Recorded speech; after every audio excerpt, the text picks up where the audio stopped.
안녕하십니까. 비뇨기학 TV 이용입니다. 우리 지난 시간에 이제 처음으로 치명적인 오르가즘이라고 해서 치명적인 혼자 자극을 통해서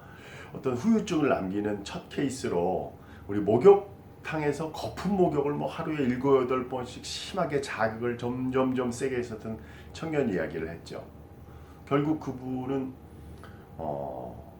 하루에도 그렇게 여러 번씩 오르가즘에 대해서 노출하고 이게 뭐 우연히 이제 알게 돼서 그런 후유증까지 생긴 거지만 결국은 그 자신의 오르가즘 자체가 물거품이 됐죠. 그리고 이제 회복하는데도 굉장히 어려움을 겪었던 케이스를 말씀을 드렸고,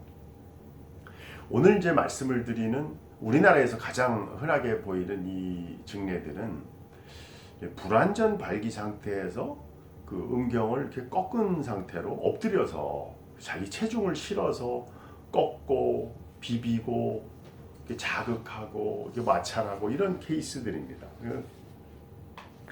이제 뭐 꺾고 비비고 뭐 이러니까 저는 이제 비비고라는 그 한식 브랜드를 볼 때마다 이제 혼자 자극이 생각을 하게 되는데, 저는 이 우리나라에서 이런 케이스들이 특별히 많이 발견되는 이유는 그 온돌 문화 때문이라고 생각을 합니다. 이게 침실 문화. 왜냐하면 저희 이제 어렸을 때만 해도 이제 침대가 일반화되지 않았기 때문에 대부분 이제 그 요를 깔고 엎드려서 자극하고 뭐 비비고 놀고 뭐 여러 가지 이제 장난들을 요를 깔고 놀았는데요. 근데 이제 아주 어린 나이에 이렇게 자극해서 조금 이제 좋은 기분을 느꼈을 때 그것이 반복돼서 완전 발기라는 그 생각을 못 할 때니까, 그런 상태에서 꺾은 상태로 자꾸 반복을 하게 되면 그 음경에 혈액이 들어와서 강직 발기가 되는 그 혈관의 구조물들이 손상을 받기 시작합니다. 저는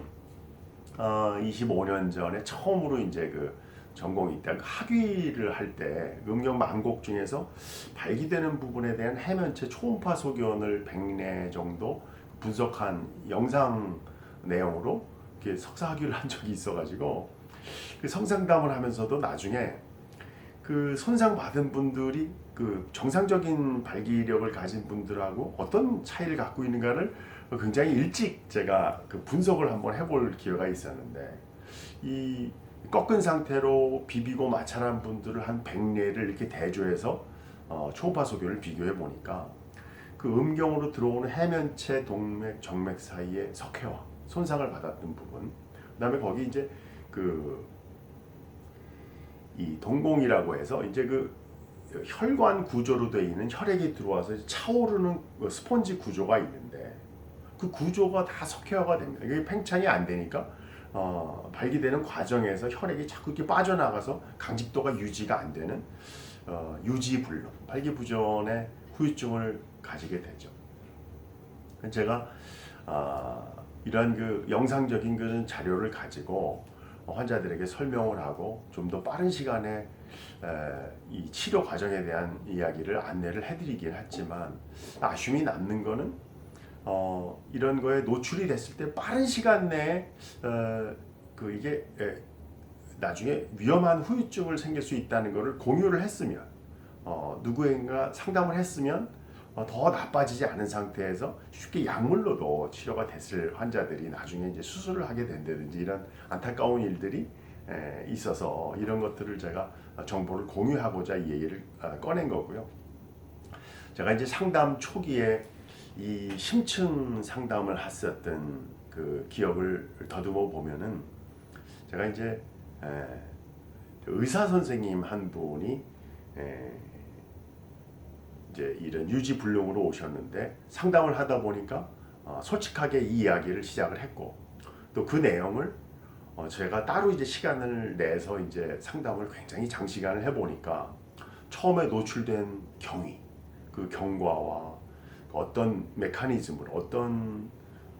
방법, 어떤 횟수, 어떤 압력, 그리고 또 그 경과가 뭐 몇 년이 지나면서 그 사람의 성적인 어떤 반응 정도, 이런 거를 저에게 너무 많은 정보를 주시는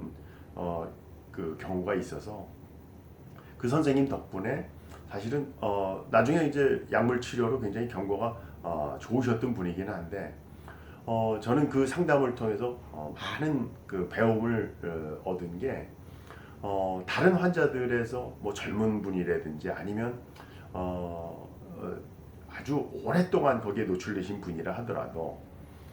좀 더 빠른 시간에 쉽게 저한테 이게 상담실에서 말하기 쉬운 상담 내용이 아니다 보니까 그런 상담을 통해서 좀 더 빠른 시간에 치료까지 갈 수 있도록 안내를 할 수 있었던 게 저에게는 이제 상담의 좋은 경험이었고 제가 말씀드린 대로 이거는 누구나 겪을 수 있는 과정이기 때문에 앞으로 계속되는 증례들에서 정보를 공유하고 경각심을 가지도록 했으면 좋겠습니다. 민영의학TV 이용이었습니다.